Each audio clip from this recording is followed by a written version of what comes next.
Hello friends, welcome back to my channel. If you are new here, my name is Margarita and I'm a stay-at-home homeschooling mom to 4 kiddos. And on my channel, I share homemaking and motherhood videos. Today I'm sharing a requested video, which is how I do my Sabbath prep and how we get ready for the Sabbath. Today is Friday and the kids are still working on their homeschooling. It is around 10:20. I don't wait to get started on my Sabbath prep until we're all completely done with homeschooling. I kind of like to do a few things in the kitchen and go check on them and do a few things with them, just so, you know, I get a head start and I don't save everything till the end of the day or till I'm done with homeschooling, just because that could be a lot of stuff to do. A lot of times if we are having company over on Friday night or for Saturday for lunch, I will prepare even more food than I'm gonna prepare today. We don't have any plans for this Friday night or Saturday. We're just making enough food for us for our dinner, for our family, and for our Saturday lunch, because I do not cook on Saturday. Our Sabbath starts on Friday night at sunset and lasts till Saturday night at sunset as well. So let's get started. My plan today is to make a cake for dessert. I have minestrone soup that I'm gonna make, spaghetti bolognese, like an eggplant appetizer, what else? Chicken schnitzel, and then just chopping up a salad. So that's the plan. Let's get started. I'm going to be starting with the cake. It is a very easy sponge cake and I will be linking all the recipes I can down below for you. My family absolutely loves this cake. It is very light and fluffy. I'm going to bake that first so the layers can cool and I can work on the filling and the frosting for it. I have 3 cake pans, and whenever I'm baking a cake, I just divide the batter equally in all the pans. That way I have 3 nice layers and I do not have to slice the cake. I'm not very good at slicing the cake evenly, so this is just my solution, but you definitely do not need 3 cake pans to make this cake. After beating the eggs and sugar using the whisk attachment, it looks something like this. And this is when I'm going to add all of the dry ingredients, which is just the baking powder and the flour. I add the flour just a little bit at a time, and I use a spatula to fold it in gently. You do not want to use the whisk attachment or the paddle attachment because it will deflate.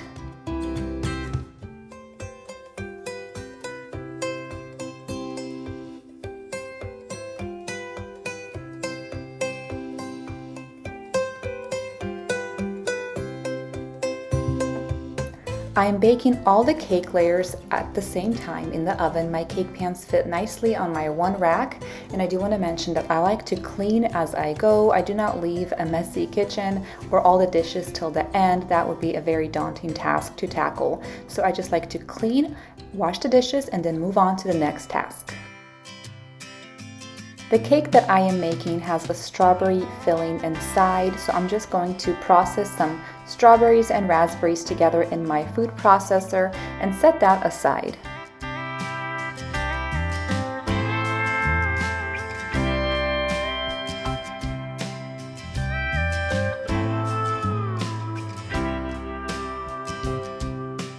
Next, I am moving on to my spaghetti bolognese sauce. I'm going to brown about a pound of beef that I have cubed up into small pieces. I like to season it with some salt and pepper, and I'm just going to stir it and brown it while I work on my frosting. For the frosting, I just need some softened cream cheese, which I'm going to whip together with some sugar, and then I'm just going to add some whipped cream that I have whipped in a separate bowl.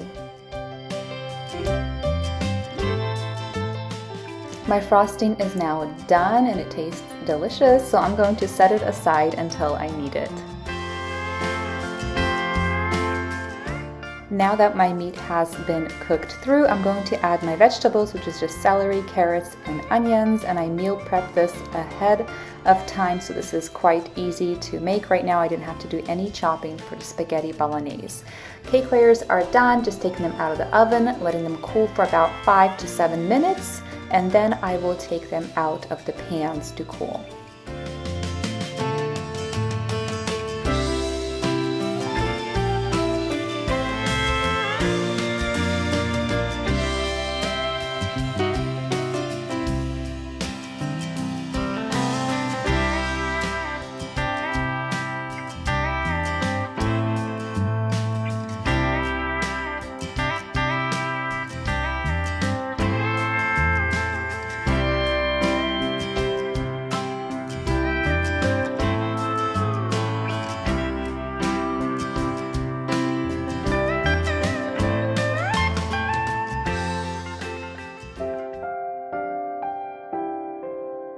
Once the vegetables have been cooked through, I'm going to go ahead and add my fresh garlic, and then I'm just going to saute it for a little bit until the aroma is released, and then I will add my tomato sauce. I like to use 2 cans of tomato sauce along with 2 cans of water, and then just going to season everything with some salt, pepper, basil, and oregano. And this is going to simmer on the stove on low heat for about maybe an hour and a half to 2 hours until it is reduced by half.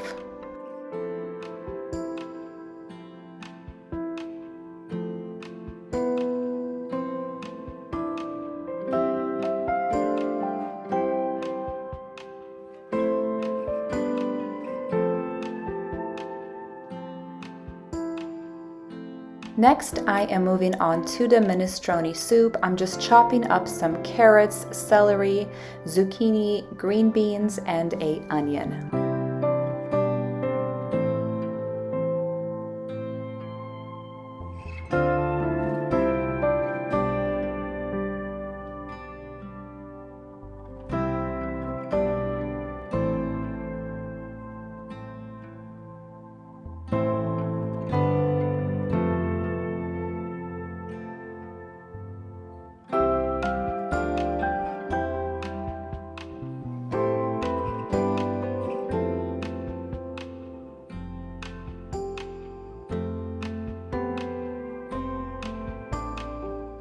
I'm sauteing all the veggies for the soup in a large soup pot, and my sauce is simmering away on the stove as well. I am now going to go ahead and assemble my cake. I'm just taking the first layer, removing the parchment paper, and creating a border of frosting around it. That way, when I fill it with my filling, it does not leak out and create a mess later as I try to frost the cake. I'm always running back to the pot and making sure nothing is burning as I am working on my cake.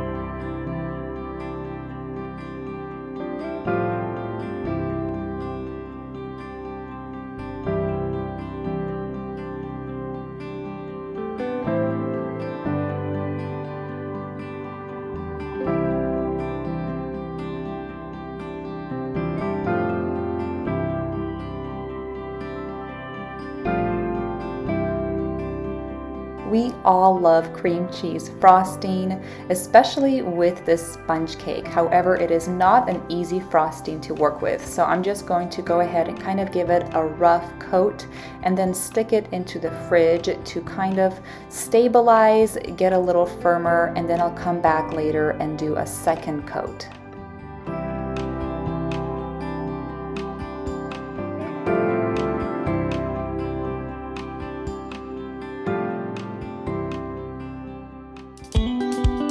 Next, I'm going to go ahead and work on the soup. The vegetables have been sauteed with some garlic. I'm just adding my chicken stock, my 1 can of kidney beans, and 1 cup of mini elbow shells. I'm going to bring this to a boil and simmer it for about 30 minutes until the pasta has been cooked through. Now that the soup is done, I'm just adding a couple handfuls of chopped frozen spinach, which I just keep in the freezer for whenever I don't have any fresh on hand. This sauce is also done. As you can see, it has significantly reduced. The meat is incredibly tender and it is a lot darker in color. I'm going to finish my cake, just adding the rest of the frosting on top, spreading it as neatly as I possibly can, and putting some fresh berries on top.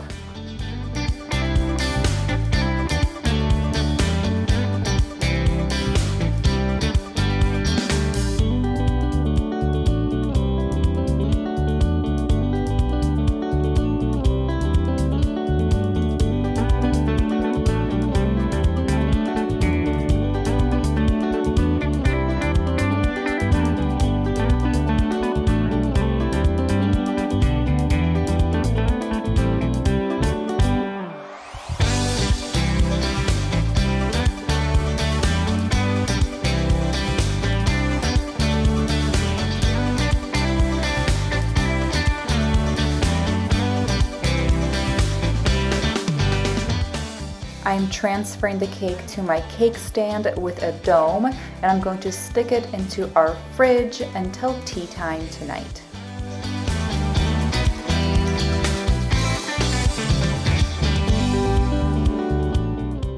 Next, I'm going to go ahead and work on my chicken schnitzel. I have some oil preheating in a pan, and I'm going to prepare the eggs and the breadcrumbs I need to coat it in.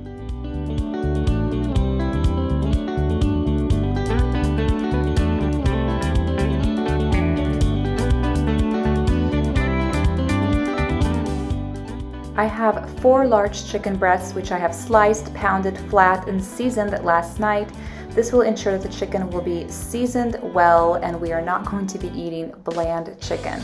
I am dreading the chicken in the eggs and then in the breadcrumbs and setting it aside on a tray.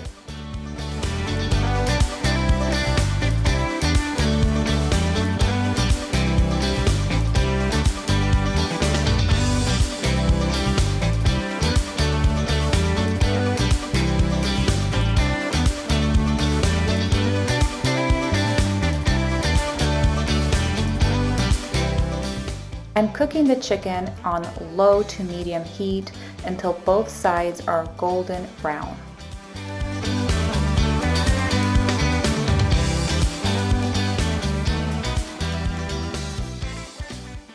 As the chicken is cooking, I am always multitasking and I'm jumping onto the eggplant. I'm just going to slice it and prepare everything I need for it.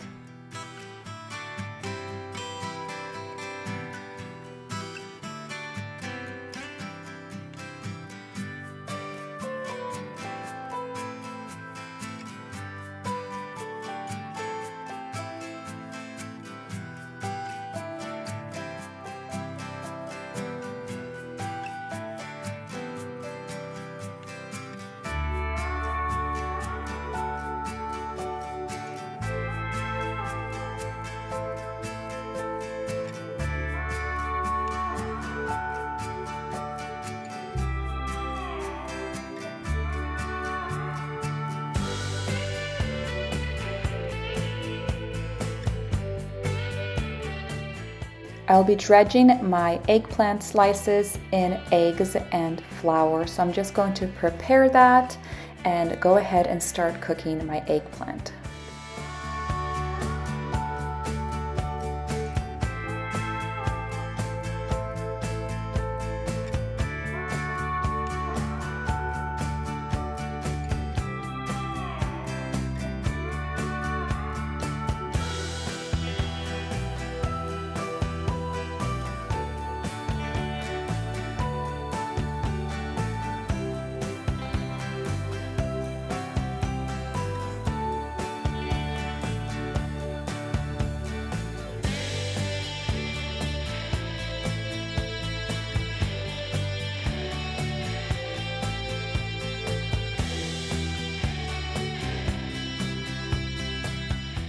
As my eggplant is cooking, I'm jumping onto the salad, just keeping it simple tonight with a Caesar salad. I'm slicing 1 head of romaine lettuce, and I'm going to add my favorite Caesar dressing. I'm just prepping this, so I'm just going to leave it on top, as well as some fresh garlic and some Parmesan cheese. I'm just going to cover it with some saran wrap and stick it into the fridge until I need to go ahead and stir it together right before we eat.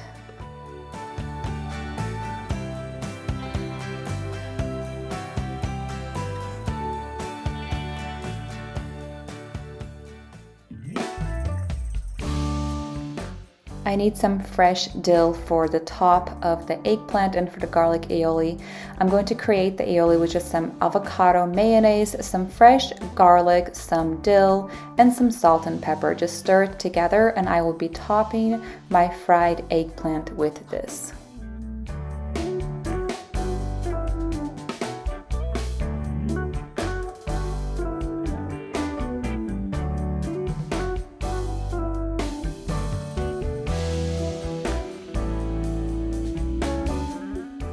I used to hate eggplant as a small child just because I thought it looked gross, but I think I was maybe 12 or 13 when I tried it first and I could not get enough. The combination of the eggplant and the tomatoes and the fresh dill with the garlic aioli is amazing.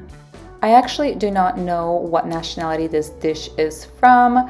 I know my mom made it and she's from Tajikistan, and I know a lot of Russian people make it, so I don't really know, but I do like to make it whenever I am making Italian. So I like to alternate between Russian food, Italian food, and Asian food for my Sabbath, so we're not always eating the same thing.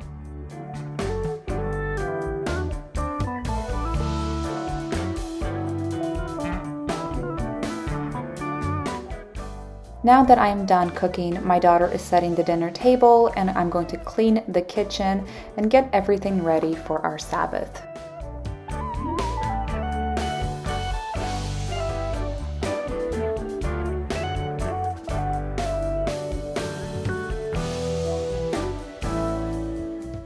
Right before we eat, I heat up the sauce and the soup and cook 1 pound of spaghetti noodles for our family. I like to break them in half so it's easier for my kids to eat. Then I just drain it, and I like to drizzle the pasta with some olive oil and some garlic salt. The olive oil ensures that the pasta does not stick together, and the garlic salt just gives it another extra layer of flavor. So this is dinner. We ended up eating around 5:30, maybe 2 hours before the sun actually set. I served some fresh sliced bread, and I also sliced the chicken schnitzel. I served people who wanted soup individually into bowls. So this is what dinner looked like. We had enough for dinner, lunch the next day, and dinner on Saturday as well. I hope you guys enjoyed seeing me prep for Sabbath. If you did like this video, please give me a thumbs up. Thank you so much for watching. I hope you guys all have a wonderful day.